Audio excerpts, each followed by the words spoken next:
하고 이제 시작할 때 축복 사역을 좀 했죠. 잘 되고 있습니다. 잘 될 겁니다. 근데 마음에 그래요. 뭐가 잘 되는지 하면서도 이제 의문이 생기고 또 우리의 마음에 그런가 하는 마음이 생겨서 제가 한동안 안 했는데 가을이에요. 그래서 우리가 우리의 삶의 열매를 좀 생각하고 돌아보면서 자기 자신에게 또 옆에 있는 분에게 잘 되고 있습니다. 잘 될 겁니다 하고 한번 축복해 주시기 바랍니다. 고맙습니다. 가을은 열매를 생각해야 됩니다. 제가 모두에 말씀드린 것처럼 열매를 생각한다는 것은 그동안 내가 뿌린 것이 무엇인가를 생각한다는 것이죠. 그러니까 내가 거둔 것은 뿌리지 않은 것은 거두지 않은 것이 없다는 것입니다. 개인적인 얘기를 좀 조심스럽게 하면 저희 교회 최문영 집사님 지난 이제 주 초부터 해서 다음 주 초까지 서예전 첫 번째 서예전을 여세요. 제가 어제 이제 가서 고일을 맞으셨기 때문에 간단하게 예배를 드리고 이제 그 서전에 제가 참석을 했는데 제가 정말 부러워하는 분들이 계십니다. 그분들이 어떤 분들이냐 하면 글씨를 잘 쓰시는 분이에요. 왜 그럴까요? 제가 글씨를 너무 못 써요. 제가 때로는 제 스스로 자칭 토룡체라고 얘기합니다. 토룡체가 뭘까요? 뭐 멋있게 얘기하지만 풀어보면 지렁이체예요. 제가 써놓고도 나중에 보면 내가 무슨 내용으로 지금 글을 썼던가 이걸 모를 때가 있거든요. 글을 잘 쓰신 분들이 참 부러워요. 제가 이제 이렇게 저렇게 작품을 구경하다가 집사님께 여쭤봤습니다. 집사님 이게 서예하신 지 몇 년 정도 되셨습니까? 여쭤보니까 20년이 되셨대요. 이제 쭉 설명을 하셨는데 말의 말미에 이런 얘기를 하세요. 목사님, 제가 사실은 배움이 짧습니다. 배움이 짧습니다. 그래서 제가 20년 전부터 서예를 공부하기 시작했습니다. 제가 말씀은 드리지 않았지만 뭔가 콱 하고 제 가슴에 마음에 울림이 있는 것이 있었습니다. 그러니까 집사님 편에 보면 뭔가를 자기의 삶을 돌아보니 부족한 것이 있다는 것을 생각했겠죠. 그리고 20년 동안 열심히 씨를 뿌리는 마음으로 서예를 하셨고 그래서 이제는 묵향이 가득한 그런 작품을 하는 서예가가 되셨다는 거예요. 그래서 얼마나 귀한지 모릅니다. 자, 우리가 사람을 여러 가지로 얘기합니다만 그 가운데 하나가 호모 사피엔스라고 얘기합니다. 이 말은 원래 생각하는 사람 이런 뜻입니다. 생각을 한다는 게 뭘까요? 그 가운데 하나는 바로 내 현재를 보고 과거의 내 삶이 어떠했느냐 하는 것을 성찰하는 거겠죠. 내 과거를 돌아보며 성찰하는 것입니다. 그리고 더 나아가서는 미래를 생각하기 때문에 오늘 내가 무엇을 결정하고 오늘 내가 무엇을 해야 할 것인가를 알아가는 것, 그게 바로 생각의 굉장히 중요한 부분이라는 거예요. 자, 이 가을을 우리가 다시 한번 돌아봤으면 좋겠습니다. 내 삶을 돌아보며 거둔 것이 있다면 하나님 앞에 감사하십시오. 내 지식과 경험과 능력만은 아니에요. 나만큼 지식과 경험과 능력 가지고 있는 사람도 얼마든지 거둔 것이 없는데, 그런데 거두게 하시니 하나님 앞에 감사하시고, 또 더 나가서는 때로는 내가 정말 거두길 원했는데 그 모양이 아닌 것으로 거뒀다고 하면 내가 뿌린 것이 정말 참된 것인지 의로운 것인지를 지금 돌아보자는 것이에요. 여러분, 성경은 그것을 회개라고 얘기합니다. 장로님 좀 전에 기도를 대표 기도를 하셨을 때 회개를 얘기하셨지만 그 회개라는 것은 무슨 큰 잘못이 있어서 콧물 눈물 흘리는 거, 그게 회개가 아니에요. 여러분, 회개라는 것은 히브리어는 슈브라는 말입니다. 돌아오다라는 말이에요. 방향을 전환한다는 말이죠. 헬라어로는 메타노이아라고 얘기합니다. 메타라는 것은 변화라는 얘기고, 이 노이아라는 말은 노에오라고 하는 생각과 판단에서 온 말이에요. 그러니까 회개라는 것이 무슨 거창한 것이 아니고 여러분이 여러분의 삶의 그 한 걸음 한 걸음 디뎌온 걸음을 돌아보면서 내 생각과 판단을 바꾸는 것, 좀 다르게 얘기하면 삶을 재정량하는 것이 회개라는 것입니다. 저는 오늘 예배 가운데 있는 저와 여러분들이 우리의 삶을 돌아보며 우리 공동체와 여러분들이 삶을 재정량할 수 있는 생각, 삶을 재정량할 수 있는 그런 판단, 행동들이 있기를 원합니다. 자, 오늘 본문 이제 말씀을 보시면 예레미야의 소명장입니다. 이제 첫 시간인데 여러분 한번 생각해 보십시오. 하나님이 나를 부르신다.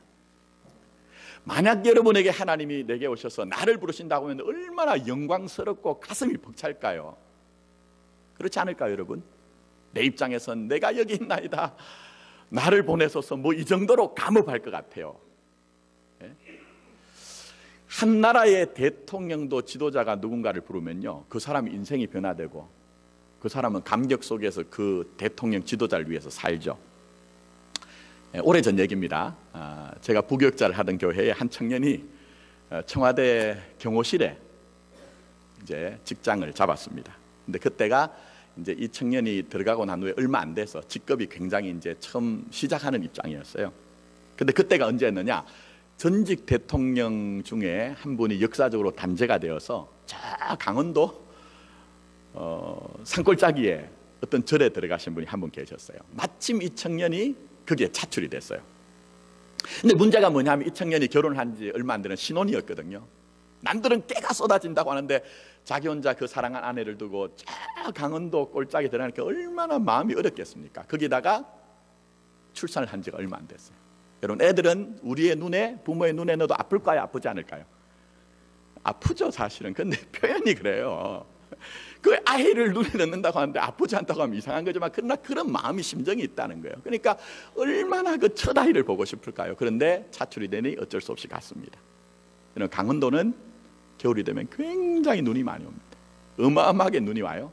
근데 거기다가 산골짜기에 있는 그 산사에 눈이 정말 많이 내리는데 어느 날인가는 다른 날과 마찬가지로 수북이 쌓인 그 눈을 이제 치우고 있었대요.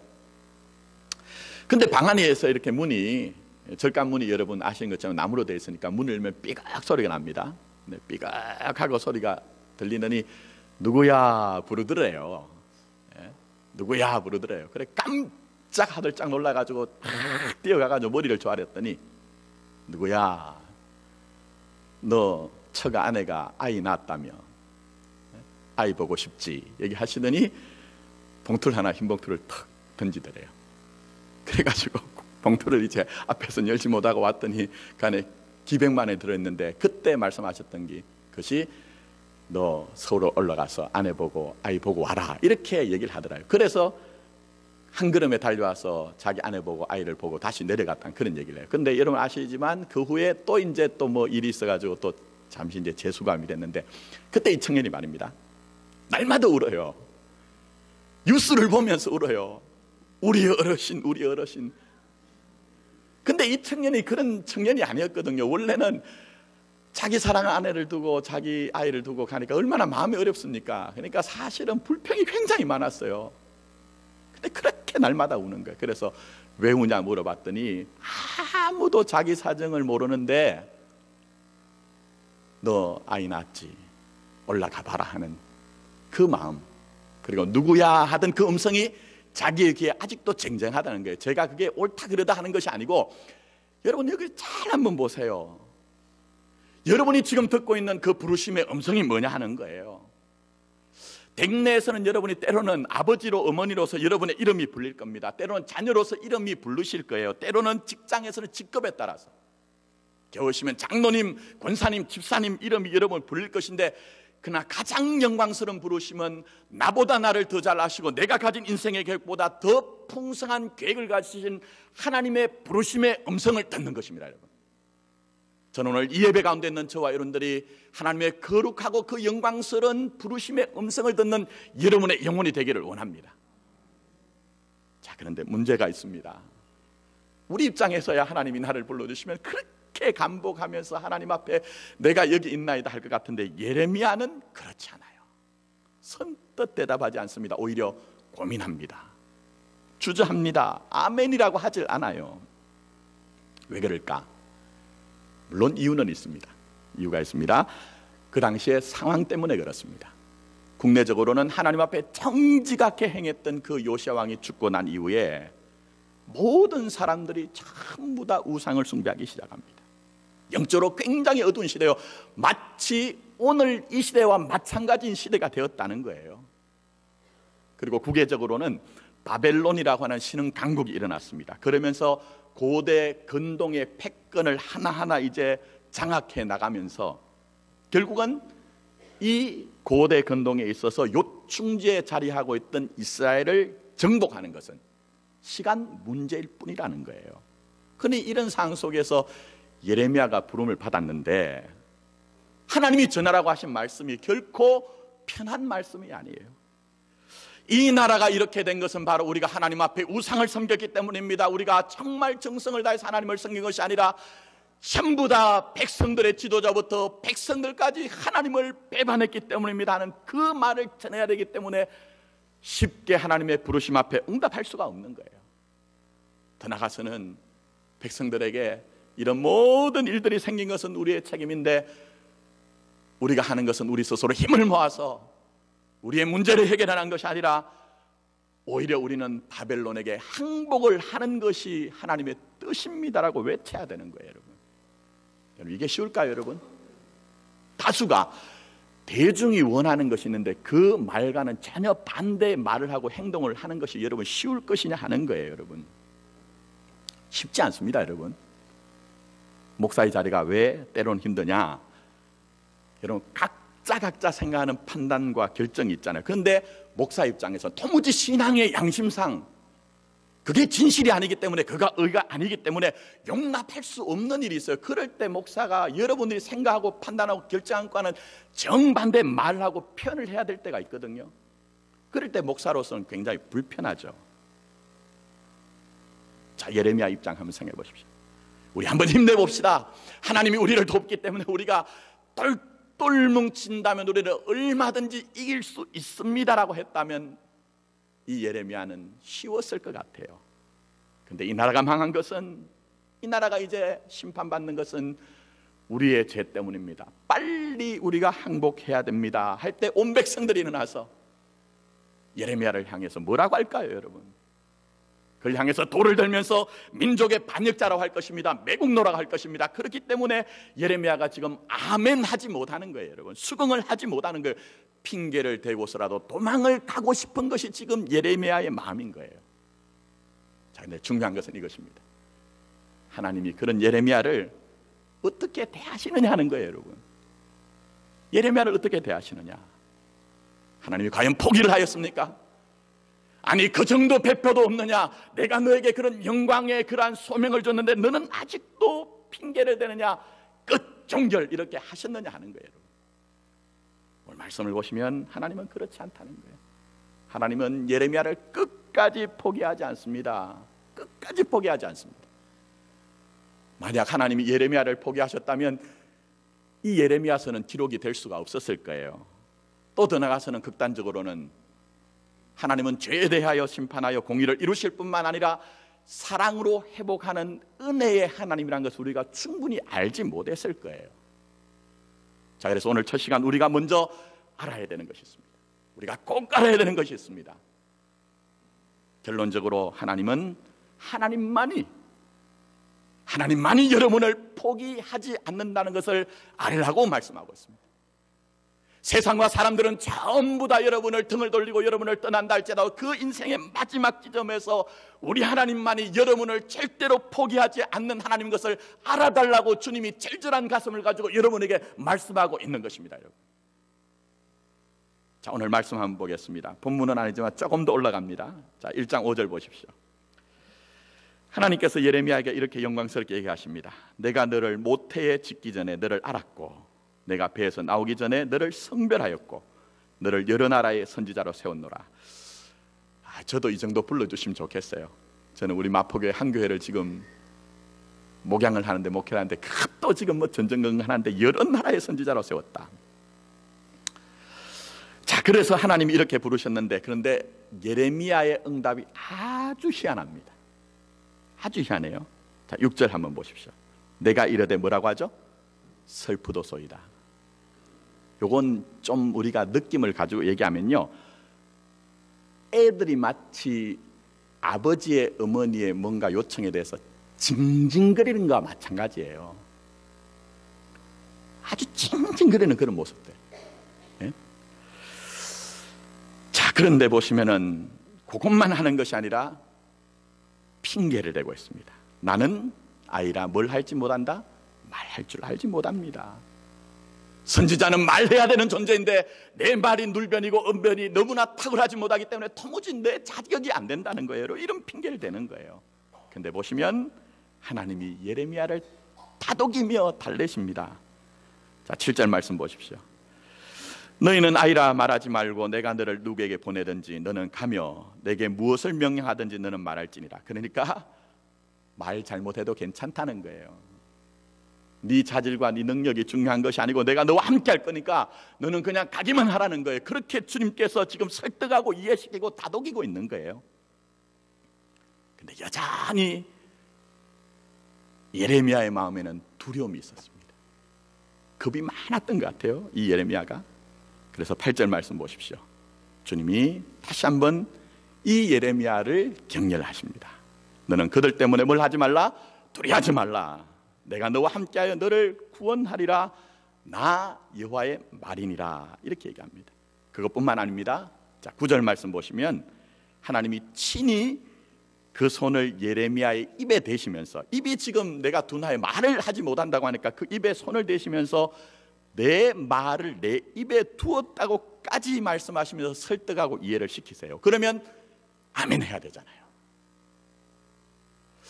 이렇게 초라한 인생인데, 이렇게 능력 없는 인생인데 어떻게 이렇게 나와 함께 하시면서 당신의 일을 하게 하십니까? 아멘, 아멘 해야 되잖아요. 그런데 예레미야가 그렇지 않은 것 같아요. 그래서 오늘 본문 11절 말씀 보시면 이렇게 얘기합니다.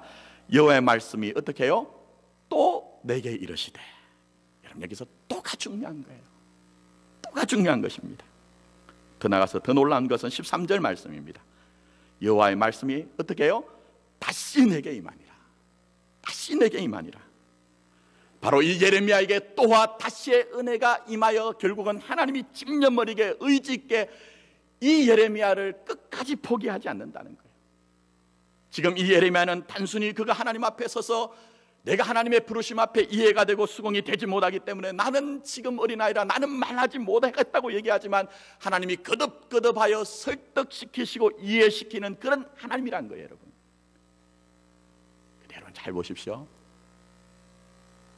이 하나님의 포기하지 않는 사랑은 예레미야에게만 있는 것이 아니라 누구에게 있을까요?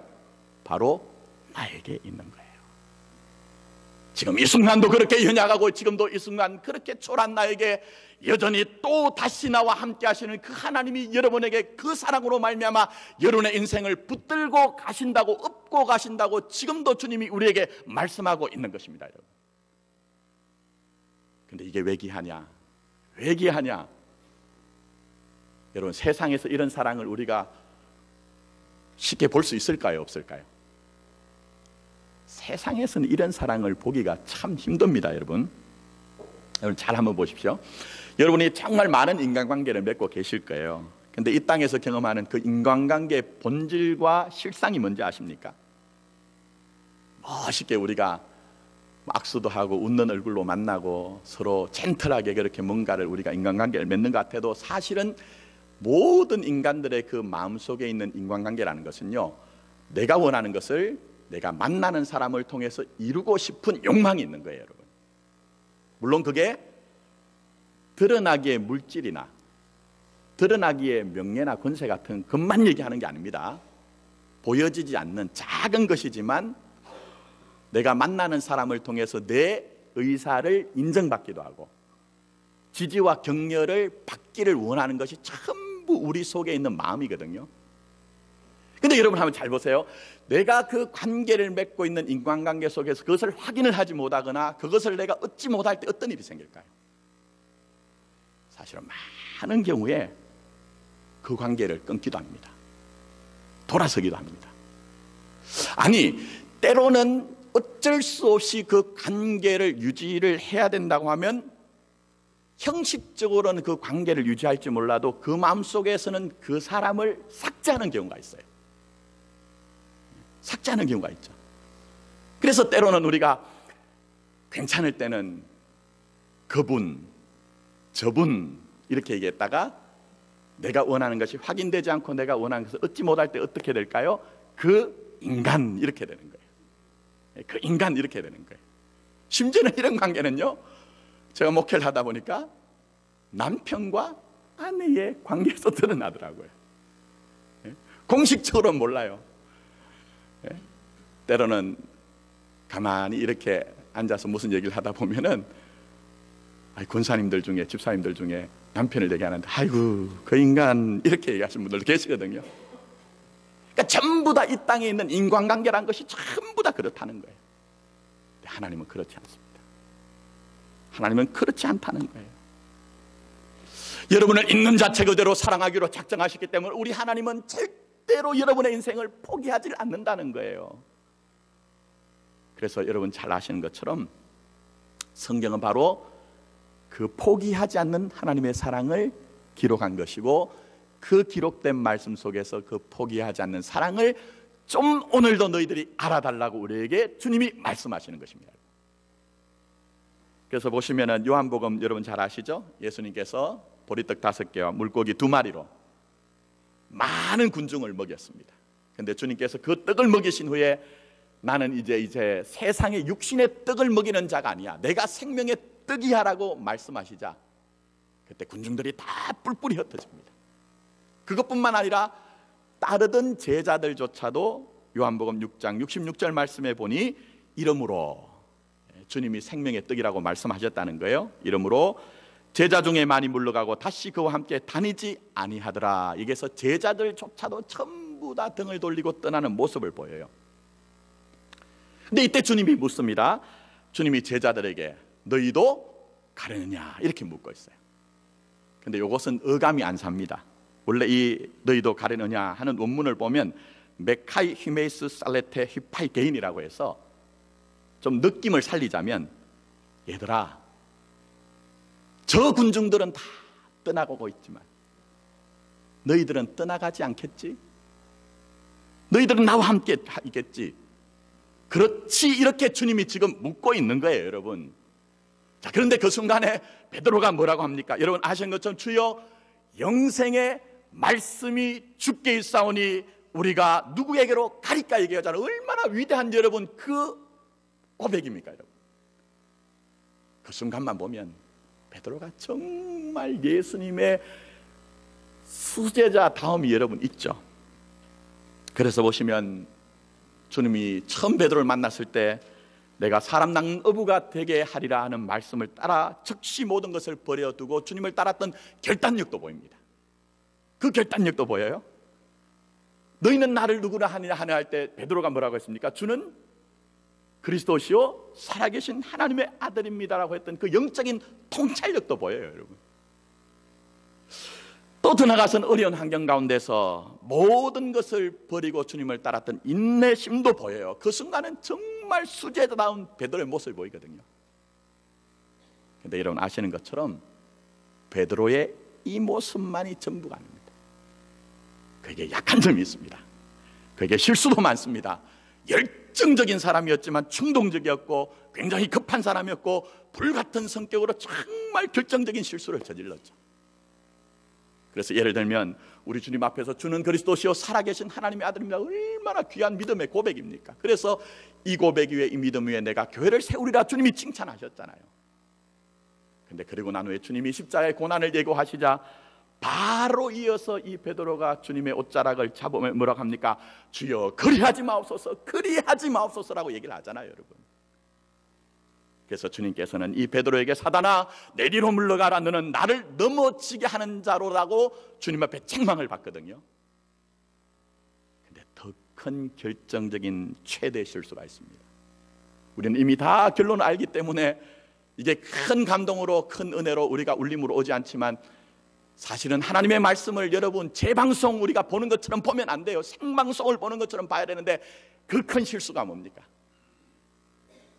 우리 주님께서 최후의 만찬을 베푸신 후에 제자들에게 이제는 너희들조차도 나를 다 버리고 떠날 것이다, 그렇게 얘기할 때 베드로가 주님 앞에 그렇게 얘기합니다. 주님, 이 사람들이 다 주님을 버릴지라도 나는 그렇게 하지 않겠습니다. 주여, 내가 주와 함께 죽을지언정 주를 부인하지 않겠습니다. 혼장난민합니다. 그러나 결과가 여러분 어떻게 됩니까? 우리가 다 아시는 것처럼 닭이 2번 울기 전에 3번 주님을 부인합니다. 그것도 어린 계적종 앞에서 그냥 부인하면 좋은데 저주하며 부인하는 아주 몹쓸 사람이 됩니다. 그러니 부활하신 주님을 만났어도 이때의 마음의 죄책감, 이때의 마음의 괴로움은 쉽게 떨쳐버리지 못한 것 같아요, 여러분. 그래서 여러분 아시는 것처럼 부활하신 주님을 만난 베드로였지만 다시 갈릴리 바다로 돌아갑니다. 옛사람으로 돌아갑니다. 물고기를 잡는 생활로 돌아갑니다. 근데 문제는 혼자만 해도 괜찮겠어요? 혼자만 해도 괜찮겠어요? 나 혼자 비뚤어진 길 가면 그것 아무 문제가 없지만 이 사람의 기질대로 다른 제자들까지 전부 다 추종을 해서 7명의 제자들이 옛날로 돌아가잖아요, 여러분. 참 못난 사람들이죠, 여러분. 부활하신 주님께서 이들을 만났을 때 그냥 확신 주신 거 아니잖아요. 두려움 가운데 있는 그들에게 주님이 오셔서 평안하뇨 하시면서 그들에게 평안도 주셨습니다. 특별히 그 7명의 제자 중에는 디두모라 하는 도마가 도무지 나는 보지 못하고 주님을 내가 믿지 못하겠다니 주님이 재차 다시 와서 손도 보여주시고 만지게 하시고 그 옆구리를 만지게 해서라도 믿는 자가 되라고 해서 그 믿음을 가진 자들이 전부 이 제자들이에요. 그런데 지금 다시 물고기를 잡으러 가거든요. 못난 사람 됐잖아요. 어리석은 사람 됐잖아요. 이 정도가 되면 주님 입장에서는 볼장 다 봤다. 내가 왜 저 인생들을 붙들고 이렇게 고민했던가. 이제는 내가 쟤들을 버리고 다른 사람을 택해야 되겠구나, 이렇게 포기를 해야 되잖아요. 근데 우리 주님 그렇게 하시지 않습니다. 우리 주님 그렇게 하시지 않습니다. 다시 물고기를 잡으러 간 그 제자를 주님이 찾아오십니다. 그리고 밤이 새도록 물고기를 잡지 못하는 그 헛탈감에 있는 제자들에게 배 오른편에 그물을 던지라고 말씀하십니다. 그리고 그 그물이 찢어지도록 153마리의 물고기를 잡게 하십니다. 이 장면 생각나십니까? 어떤 장면입니까? 바로 주님이 제자들을 처음 불렀던 그 장면과 똑같은 장면이잖아요.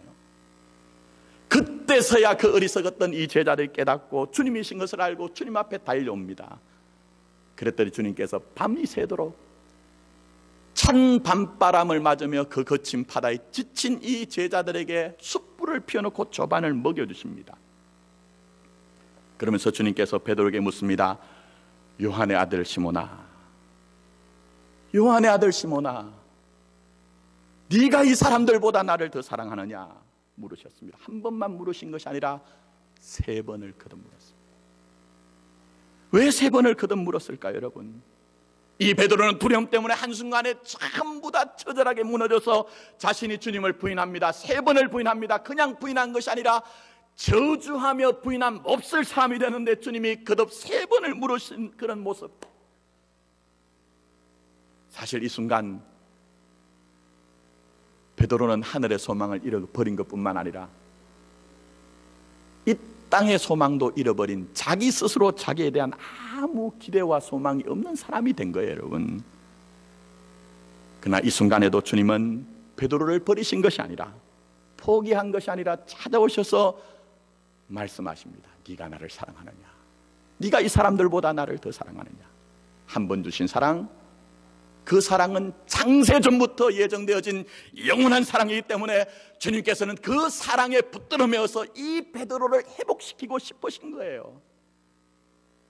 비록 지금은 형편이 안 되어서 그가 두려움 가운데서 주님을 부인했지만, 그러나 그 마음의 밑바닥에 있는 주님의 사랑을 다시 한번 증명케 하고 그 사랑의 진실 가운데 세우고 싶으신 거예요. 그래서 요한의 아들 시몬아, 네가 나를 이 사람들보다 더 사랑하느냐 3번 거듭 물으신 것입니다. 그때 베드로가 뭐라고 얘기합니까?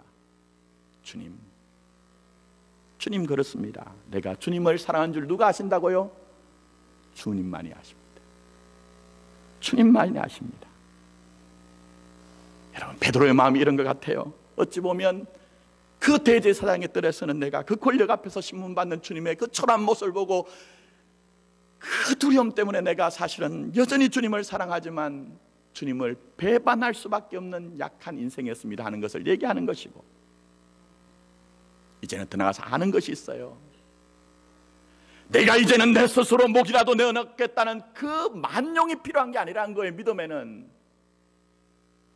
다른 사람은 주님을 다 부인하고 떠날지라도 나 혼자만은 그 일을 하겠습니다 하는 그런 자기 자신의 의지만이 필요한 게 아니라는 거예요. 여러분, 진짜 믿음이란 것은 내가 사랑하겠다는 것도 아니요, 주님 주신 그 사랑 안에서 그 사랑의 능력으로 주님을 따르는 것이 신앙인 것을 알기 때문에 주여 이 사랑조차도 주님만이 아십니다라고 고백을 하는 것입니다. 여러분, 주님은 저와 여러분이 그 자리에까지 이르도록 설득시키고 이해를 시키시는, 포기하지 않는 주님이신 것입니다. 때로는 예레미야처럼, 때로는 베드로처럼 여전히 전적으로 믿지 못하고 전적으로 위탁하지 못하는 부족하고 모난 우리의 모습이지만, 주님은 말씀으로 우리에게 오셔서 여전히 여러분을 설득하고 계세요. 우리에게 사랑으로 오셔서 우리가 그것 이해될 때까지 우리에게 거듭하여 사랑을 공급해 주시는 분이 바로 우리 아버지 하나님이신 것입니다. 이제 말씀을 했습니다. 모두에 말씀드린 것처럼 가을은 열매를 보셔야 됩니다.